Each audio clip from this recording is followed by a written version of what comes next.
Liv, so good to finally catch up. It's been weeks and weeks and weeks. How are you? Oh, I had to find my microphone and remember how to set up, and I was in a mad dash because I didn't want to be late.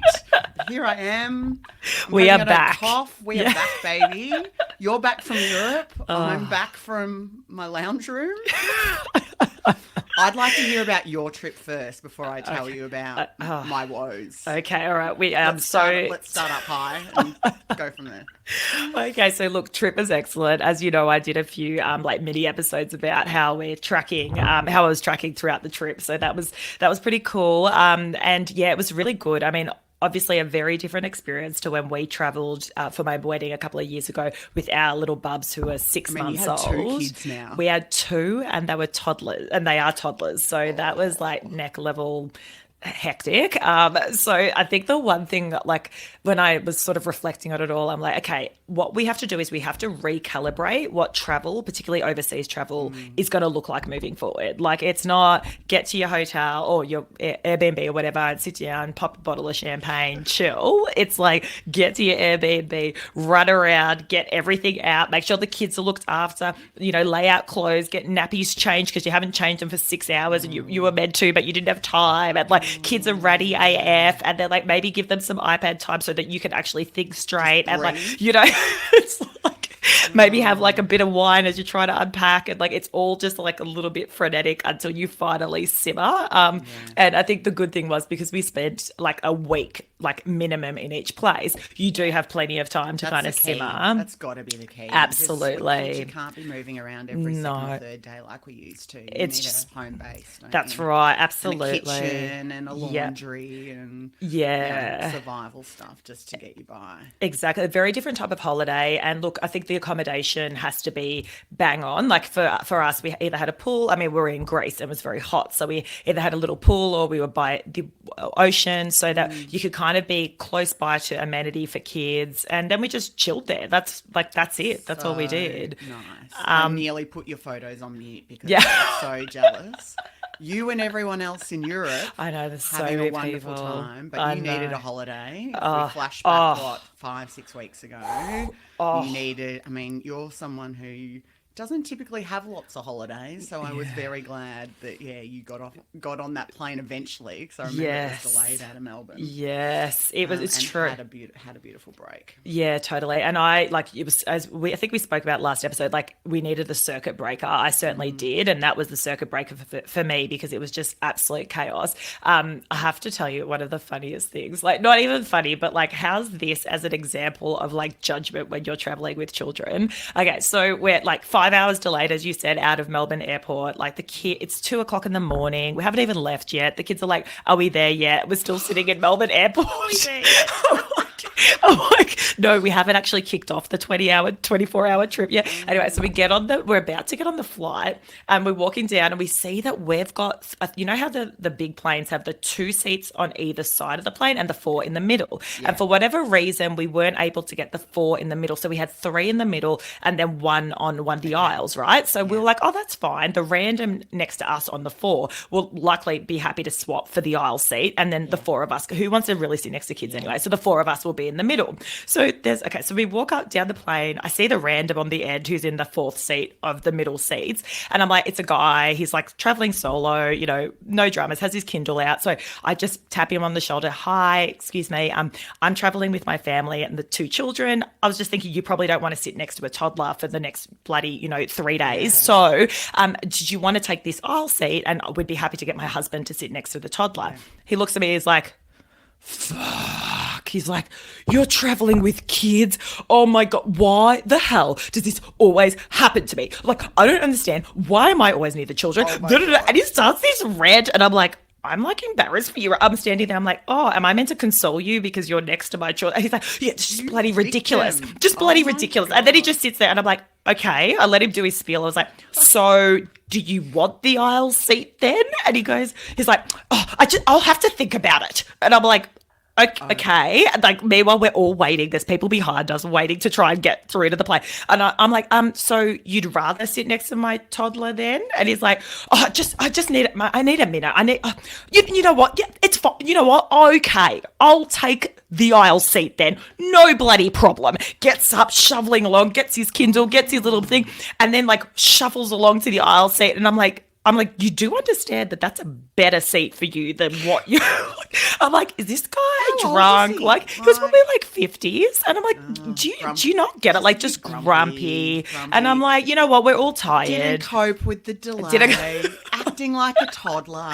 Just being a bit petulant. I was like, but would you rather sit next to my 3-year-old? Anyway, so eventually How were he you? sits Were there. you laughing? I was Were like you calm. I smirking, was or literally you- like, I can't handle. I've got my kids I like just- bouncing around like they've had like a million jelly beans behind me, and they're like eager to sit down, and I'm there going, mate, are you actually kidding? Anyway, halfway through the trip, or towards the back end of the trip, he like I sort of walk past him, and he sort of taps me on the shoulder and he's like, I just want to let you know, I think you're doing a really good job with your children. And I'm like, oh, now you're trying to butter me up because you realize that you're an absolute asshole at least before. you spent 8 hours feeling bad about Having a huffy puffy, like, and I'm like, what the hell is wrong with people? Like, okay, even if you thought that, I told my sisters this when we were in Greece. I was like, oh, you won't believe. And they were like, even if I thought that, yeah, it's annoying to be traveling near kids when you're traveling solo. I mean, but we like, all you don't remember that say being it. single, Like, or doing our Europe trips as backpackers, and Yeah. like, oh god, the crying baby. oh, here we go. So, like we walk on I with get dread now, it. don't Yeah, we? Like yeah, the two I little know, kids, I and know. the anxiety. Well, certainly I'm still Yeah, recovering from when we went to your wedding.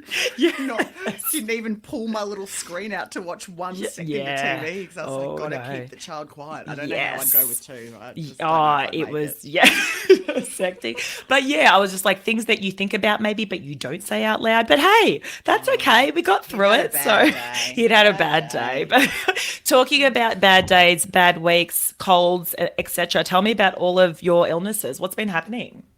I just said to you before we started recording, I don't know. It's been bad. But I feel like I'm not alone. Like Everyone. every single person that I know that's got young kids in daycare or primary school has just been suffering immensely. Yes, That's why I was like, I should have gone to Europe to the warmth. I just need to get out of the cold. Yeah. And partly, there's a lot of people, theorising that, it's because of COVID and lockdown and the kids, missed so many bugs. So now they're 10 times worse. Yeah. But, we've been, suffering through the flu, and we've just had hand, foot and mouth again with Harry, our youngest. And it's funny, we've had hand, foot and mouth 3 times probably in the last 12 months. Tommy's had it once. This is Harry's second time. And the second time, it was completely different to the first time. So the first time he had it, he had a lot of so hand, foot, and mouth is blistering. In the mouth, in the mouth, on the cheeks, feet, bum. First time with Harry, it was his mouth and his cheeks. This time, it was his feet. His whole feet just blistered up. Poor little bubba. And he had them all in his mouth on top of 4 teeth coming through all at the one time.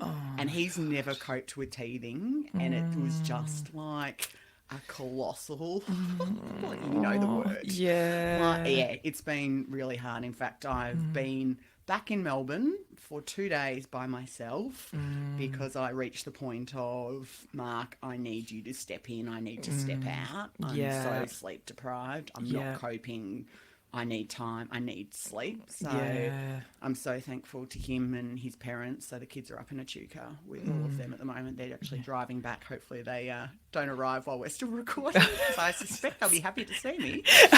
I was sobbing as I was saying goodbye to them, but I just knew that I had to get away. Yeah. Because I have got, I definitely got to the closest point I've got to in terms of, I'm not okay. And I've got to look after myself to be able to look after my relationship and be the best mum and work and try and do everything else. So how long has this been got? Like, what period do you think you've been dealing with illnesses for? Someone said that to me the other day. Yeah. I would say 6 weeks now. Wow. So that's huge. No we wonder. So Mark had COVID. Yeah. The kids have had 2 bouts of, 2 different strains of the flu and then this hand, foot and mouth, 6 weeks. So they just haven't recovered. Yeah. So, just the ongoing infection. My doctor's like, oh, you're back. Oh, God. So, Far out. here I go coughing. Oh, So, yeah, it's been a bit of a test, but Yeah. certainly not alone. So there's been a big support of people yeah. all going through it and trying to help each other. And my parents actually have been away, who are, as you all know, are a great support to me. Yeah. And I said to Mum, her annual leave for next July and August will not be approved. I need her. I need her. Don't leave July me. and August. You can go, but not outside that winter period. Oh, because, yeah. it's been so hard on all of the little ones and family. And, you're lucky, another change from COVID and work, workplaces are so flexible now. So how great that, on Sunday when I realised it was hand, foot and mouth, that I think within half an hour, usually it takes me probably about 3 hours to pack to go to a Chuka. Yeah. I had packed in half an hour. Wow. I just grabbed everything I possibly can, the washing basket in the car, food in the car. Yeah. And took the kids up there. So a bit of country air and blue sky. Do you feel like you've reset a little bit over the last 2 days, or are you still catching up on sleep? I think my system's fried just from like being sleep deprived for 6 weeks. Yeah. My body's forgotten. So, I've even the last 2 nights of no interruptions and no baby saying, Mama. I was still waking up. So I so relate to that. And even I think also because we like on a different level, but we experienced a bit of jet lag and stuff like that. And there was a bit of interruption with sleep probably for about a week when we arrived in Greece. And I'm still dealing with it right now, but it's getting a little bit better. We've been back for about 2-3 weeks. So, but for after that week, for example, then all of a sudden they sleep and then all of a sudden you're still exhausted. And it does take, like, it took me probably like halfway through my trip, we were away for a month, to even start feeling like I wasn't on edge. Like it just, it's almost like that aftermath of dealing with what you've, coping with what you've been dealing with. Yeah, I have just been feeling so anxious about the nights because the nights are so bad. So it gets to 5 o'clock.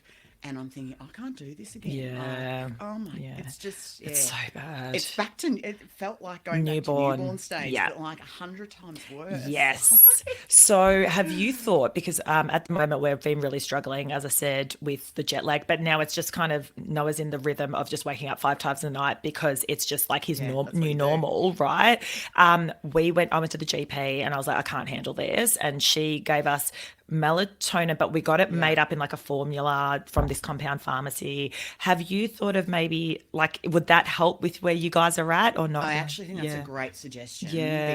Because Harry particularly, Tommy's okay, he's kind of resettled. Okay. But because Harry has been probably the sickest and had the most disrupted sleep, we're going to have to sleep train him all again. Yep. So same as Noah. So whether it's melatonin, I've been getting all the sleep books out again in terms of, we're going to do a bit of control crying. Yes, dark room, all that. We're just going to start again. So I know. It's one step forward, 2 steps back. He did give us a couple of good nights, but you fall into a false hope, don't you? That's right. And you're like, we're back. We're back. Nah. And then Mark actually sent me a text because I did the how did you go last night? And he just sent me a crying emoji face. And I went, oh God. I know. I feel so bad. But well, look, the good thing is that you've rallied and you've called out for that support, which is so important. I want to talk about talking about things that kind of support us. I thought it would be a cool topic today just to have a bit of a chat about how we're all feeling about screen time, because that certainly was a big support for me on the trip in particular. I don't think the boys have watched that much iPad in their lives. And that's when I realized, wow, like I'm starting to understand now the impacts that screens are having. So, but it is such a support because, I've got to get shit done. I can't always be available to my children. And so I was curious, like, what are people doing behind closed doors? Because I feel like it's a bit of one of those touchy subjects. Do you remember particularly under 2? Under 2, because under 2, I think there's national and international guidelines that say screen time, don't do it. Yes, and Tommy's watched Wiggles and various other TV all their lives. Yeah, I don't know, since he was 9 months old. No, totally. And I felt a lot of guilt about that. Yeah, same. but I'm reminding myself it's a recommendation. Yes. Yes. As long as we Yes. can make Yeah. it. And he's not doing it all day long. And Yes. it's what it takes to survive. That's right. But the And guilt is real. the guilt was real. And I put up something on Instagram a couple of weeks ago about it. And it was interesting because I got a lot of mixed feedback. But I want to read. And then I put it on our Facebook group. And this particular person wrote this. And then I felt really, really guilty. And I was like, oh my God, I must be the only person showing my kids screens like in Melbourne. But okay, so this is, and look, this person was obviously, it's based on the background and their experience. And I totally respect that. But basically, the message was, as a primary school teacher with over 11 years in education, I've witnessed the negative effects that excessive screen time and screen addiction, yes, it's a thing, has had on our children and their ability to learn and their brain function. I think it's really important to limit screen time to age appropriate amounts and remember that blue screens, phones and tablets are different than a TV screen and should be watched at a distance. Up close blue light screens are really not very good for toddlers and preschoolers. And I'm there reading that going, okay, well, my kid's been in front of an iPad for 20 hours on the way to Greece. So I was like, okay, look, I get that's probably based on the recommendations and stuff. And again, like they don't ordinarily spend that much time on screens. And I was like, that makes rational sense. But what is happening behind closed doors? And, you know, I don't know, do your kids have iPads? No, they do not. Not because I'm against them. I just haven't got around to buying them. It's been on my list for a while, but we seem to manage okay without them. Yeah. They do watch a lot of TV. Yeah. Without doubt. Yeah. And, you know, they're in the lounge room. We've only got really the one main TV, so that's monopolised. They fight over what they're watching. Yes. Because Harry wants to watch Bluey and Tommy wants to watch Paw Patrol. Yes. So... yeah, you know, they're the struggles that we probably have. But I put, you know, actually, let's talk about screen time. The problem that I have had is YouTube. And I'm sure probably there'll be a lot of parents going, oh my God, that bloody YouTube. We've had to say to Tommy now that YouTube doesn't work. Yeah. Okay. And the man needs to come and fix it because he turns, he's another child after even half an hour of watching 2 cycles of different videos on YouTube. Oh, he really? Goes mad. His behaviour changes completely. He becomes angry, agitated. He just wants more. Like the dopamine hit of YouTube is like crack for kids. Like he just, it is, really, really scary. So that's interesting. So when you're watching, because my kids, we have the YouTube on the TV, like, or whatever, and that's how they watch their Bluey. They watch, I search Bluey on YouTube and then they watch the show. So what is he watching on YouTube that's different? He is obsessed with watching little kids play with toys. Yeah. Okay. Yeah. So Paw Patrol toys, other kids playing Paw Patrol toys. I've seen those. He will watch 45 minutes of a kid just being like, Sky, take to the sky. Like, what is this dribble? Yeah. But he won't blink. He will just stare at the TV watching it. Yeah. And that's probably the first time where I could see the impact. I haven't seen it with Bluey or Wiggles. Oh, you haven't? Okay. No, like he's quite happy to have a bit of a fix and then he'll go and do something else. Okay. YouTube, and I've tested this. Yeah. When I've had to work. Yeah. He will sit from 2:30 to 5:30 watching YouTube, barely blinking, not moving. Yeah, wow. Just getting agitated when it's an ad and says, Mom, it's an ad. Yes. We've all been there. Yeah. Wow. So addicted, loves it. However, you cough, Liv, cough. We'll edit it out just so you can get it out of the system. Okay. Yeah, So addicted. Addicted. Totally addicted. That's interesting because my kids do always opt for, we've got the TV, opt for, I want the one where they're showing Peppa Pig playing in the playhouse and the kids are all, doing it with their Peppa Pig stuff. And I'm like, no, I want it educational. So I try to steer them. No, but don't get me wrong. There are times in the plane, no, not in the plane because YouTube didn't work for us in the plane. However, like when we're wherever we were en route and YouTube was on, I was like, dude, I don't even care. Watch whatever you want. And so they would be watching those shows. But for me, I notice a difference in screen time. Doesn't matter what they're watching, when they come off it, they're different children. Yeah. They're ratty. So that's interesting that like after a show of Bluey, ready, like it's almost like ready to tantrum, not listening. It's almost like all of a sudden they're overexhausted, that sort of stuff. You don't experience that? I mean, probably, yeah, from time to time, Yeah. absolutely. Yeah, I'm thinking about our use of TV. Yeah. Often they will watch it in the morning. I've tried to Yeah. stop that, like Yeah. before going to daycare, just while I'm Yeah. getting ready for work. Yeah, They'll to watch get stuff it. done. Yeah. Tommy has got very excited about turning the TV off. So I don't know. It's just that's finding a good. game around it. Like that's when we're ready to go. So that hasn't been a problem. But Yeah. certainly, yeah, there are lots of tantrums and fighting over what we're watching or when it has to end, particularly at night, because I'm so conscious of not wanting the screens on.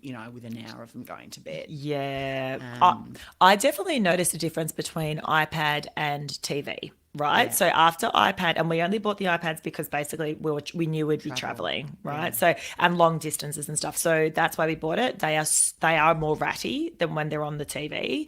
I actually asked our community, and I thought it would be a no-brainer. Everyone would say, yeah, definitely my kids are so much more ratty, agitated after watching screens. The stats were 50% of people said, yeah, they're more ratty. 40% said they didn't notice a change in behavior, and 10% actually said that they were more calm. So obviously that's, a Is smaller it something portion, but like, yeah. the Facebook community comment around iPads and TVs? Yes, I think so. Because I did answer your poll, and I Yes. think I was in the 50% who said they were generally okay. Yeah. Not calm, but Yeah. it was okay for us for Yeah. the most part. Yes. The only thing that makes them ratty as fuck is YouTube, which should be blown YouTube, up. yeah, literally. Well, it's interesting you say that. So I said, what screens are your kids mostly watching? 70% of people said TV, and then we had a couple of others that said iPad, and then very few that said the phone. So that's kind of, and this was a couple of hundred people who responded. So I think it was about 200 or something people. So it's interesting, isn't it?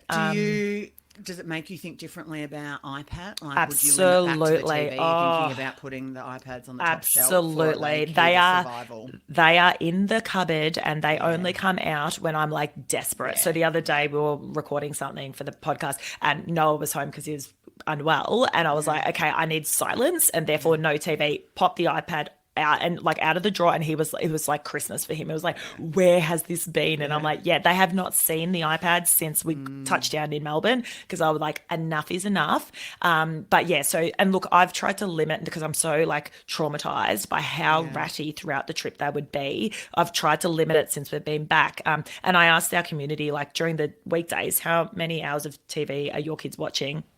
I probably was a bit too timid with my options. I said like 30 minutes, an hour or more. Everyone said over an hour. I'm like, on Tuesday, like, Tommy where's the watches, like? he gets home from kinder and he watches it till I'm finished with work. That's 3 Literally, hours. yeah. I was like, I should have gone bigger. So anyway, everyone said over an hour, like easily, and then weekends definitely over an hour. So then I thought, oh God, I'm normal then. Like, I'm not the only one, because we don't talk about it. But there's great TV and great learning resources, and we're giving ourselves such a hard time because we're taught, particularly for the first 2 years, as we said, that screen time is bad. Yes. But I think it probably needs to be normalised a little bit, because it is a great resource. It's really important for parents, and there's great learning. I mean, I am justifying it, but I believe it. No, 100%. I actually looked at raising children on this too, and there's a really great checklist that says, these questions can help you check whether your child is using screens in a balanced and healthy way. So, I like that observation that it can be done in a really balanced and healthy way. So they say, is your child sleeping enough? Are they physically healthy? Are they engaged with school or daycare? Are they connecting socially with family and friends, online and offline? Have they got other interests? Are they happy to go and play with their Paw Patrol and have some imaginary play away from the TV? Again, physical activity. So are they happy to just run around the backyard or go to the park? And, that's still an easy thing to do, rather than demanding that they just want to stay at home on the couch. Are they having fun while they're watching the screen and learning while they're using the screen? And then, like what we're talking about, are they using quality content? So YouTube, not quality content, but, a Bluey or a Wiggles or... I mean, I'm on the fence about Blippi, which is another obsession in our house, as I've spoken about on the pod before. The man had to come and fix Blippi too. He has fixed Blippi. I like Blippi. I think it's educational. Look, I hate his voice, but It's I his think at least voice, it's yeah. educational. So, Oh, exactly. So but Blippi's back, and yeah, Blippi is in only as yes, so that we can move off. And thankfully, Blippi's yeah, on Netflix now, so which yeah, yeah, means I don't have to use the YouTube app, which was the yeah. problem in the past. So that's So interesting you say that. Now we use YouTube a lot for Greek shows. So like that's obviously where we get a lot of Greek content. For those listening, I'm half Greek and my kids are learning Greek. So it's a good opportunity if your kids do want to learn another language, you type in like Thomas the Tank Engine Greek yeah, and it comes up. amazing. But that's great, but that's where we get caught in the YouTube trap because after a little bit of Greek, the rule is Greek first and then you can have normal, i.e. English. They go, "Oh, we're on YouTube now." So like I want to choose the one that looks like this and that's when the boundaries have to be set, you Are you know. using YouTube Kids or do you just use We normal use YouTube? normal, but it will always prompt our history, so it's all kids stuff that comes up. But Okay. no, are you using YouTube Kids I've or gone between the two, but yeah, there was something in the media, a year ago that if you were just using normal YouTube, there was yeah? a whole heap of inappropriate ads. So the ads that come Oh, in, and interesting. I haven't I noticed don't them. watch that closely. Should Yeah, I be watching more closely? I mean, I think they've done a lot more monitoring yeah, because they got in so much trouble. yeah. Okay. But yeah, I just know there are Yeah, two versions, and I'm yeah, not about to become an expert in YouTube since I yeah, hate it so much. yeah, They're yeah. not going to be a sponsor of this show, Lee. Yeah, I'm sorry. yes, yeah. I'm right with you there. Actually, that reminds me. Yes, the kids on their iPads do have both the YouTube Kids and the other one. But because our house is so small, I actually do hear a lot of the stuff they're watching on YouTube. I haven't noticed any, Yeah, and they've been watching that's good to YouTube since know. they were born, kind of thing. I mean, I shouldn't say that, but forever, Just because about because a long time. when they were little and they didn't have an opinion on it, I would always just put on Greek, and that's what would be in the background. But now, as they've gotten older, they've got their preferences, right? But it's interesting. I actually asked our community, so okay, so what are your thoughts on screen time? And most of it was, look, dude, this is a freaking lifesaver. Like I can't not have screen time. And a lot of people said, look, as long as you sort of keep it educational, and just be mindful of your content. A lot of people said, I freaking hate screens, but I just don't have, any other option. And I sat there reading all of these responses going, oh, thank God. I'm not the only one. So I've had one other reflection on this topic, yeah. and it's a bit of we probably need to look at ourselves too as parents, and our phones and our laptops and our own iPads are attached to our palm the whole time. Yep. And I've caught myself out a couple of times in recent weeks where Tommy's been talking to me and I'm in my phone, Yeah. and he will yell, "Mum, I'm trying to tell you something." So, if we're looking to limit our children's screen time, there's probably a little bit around, being a bit more observant and aware of our own behaviours and role modelling the right behaviours. I hadn't really thought of that until Tommy has yelled at me on two occasions now, being, Mum, listen to me. Yeah. Stop what you're doing and pay me attention. Yeah. That you think, right, okay, this has maybe got to be a healthy behaviour norm that we set in the family. If I'm saying you can't watch your screen, then probably I can't watch the screen either. Yeah, that's so true. And look, we didn't grow up with our parents being on their phones, so this is really like a test for us, right? As parents, being the Yeah. first to kind of be all about the phones and the technology. Because think about it, our parents were never distracted. Like, I mean, they Always may have there. been distracted for They other were just things, but distracted not by technology. the phone ringing Like, at 8 o'clock, remember? And you'd be like, oh, wonder who that is. better Oh, turn off funny. the like. We'll keep the internet off, so because we're expecting a Oh, phone yeah, call and yeah, we've only got the one exactly. line. Whereas now, like, we're just online, Yeah. particularly working 24/7. Yeah. We're always in our emails. Our headphones are always in. We're always on our Yeah. laptops. Yeah. They see us doing that and think Yes. it's normal. It's Yes. So One thing, actually, speaking of that, in reflecting on our behavior, since being back, I used to always, like, my kids would finish daycare, TV, and I'd have like the Real Housewives or something in my ear, and I'm like cooking dinner, watching from my phone, because obviously the kids dominate the screens on our TV. I actually stopped that, just, I don't know, I guess I'm changing it up a little bit. I have been listening to audiobooks while I'm cooking instead, and the kids have been trying to like limit a little bit more on the screen time. And I've noticed that I'm probably a little less agitated. And I know that probably sounds ridiculous because every time I'd have it on my phone, I'd be watching. I'm kind of half watching and I'm half doing a million other things. Yeah. But yeah, I just noticed, I was like, in the last 2 weeks, I feel less agitated after when it's ready for bedtime and we're doing books and stuff. I'm feeling more present than when I was always kind of glancing at my phone for the episode that was coming or whatever it was. So I don't know, like, do you watch much on your phone or will you always watch the TV? Yeah, for me, it's more I'm in my emails and on my phone and on Instagram, and I'm just scrolling rather than watching shows. Yeah, So, okay. Yeah. I do that too, but I watch shows as well.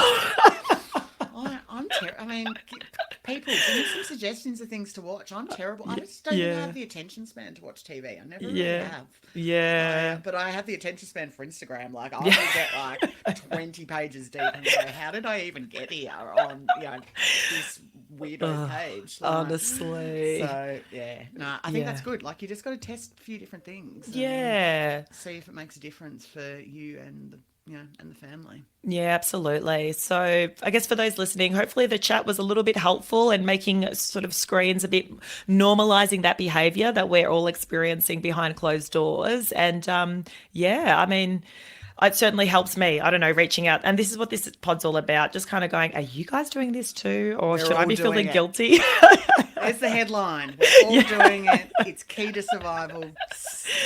And we say this every podcast, don't we? Yeah. Can we all just stop giving ourselves such a hard time? Like, we're doing the best we can. Yes. Like, seriously. Absolutely. That's what I'm going to try and do. Like, yes. Mark's mum has been great at telling me that this week when she could see myself beating myself up over, just trying to do it. She's like, you're doing the best you can. Like, okay. So bloody oath I am. Yes. Take Peg McPhee's advice. We're doing the best we can. All right. Put that screen on if you have to. Yeah. Quality content only. Quality content only. All right, guys. We'll catch you next time. Bye.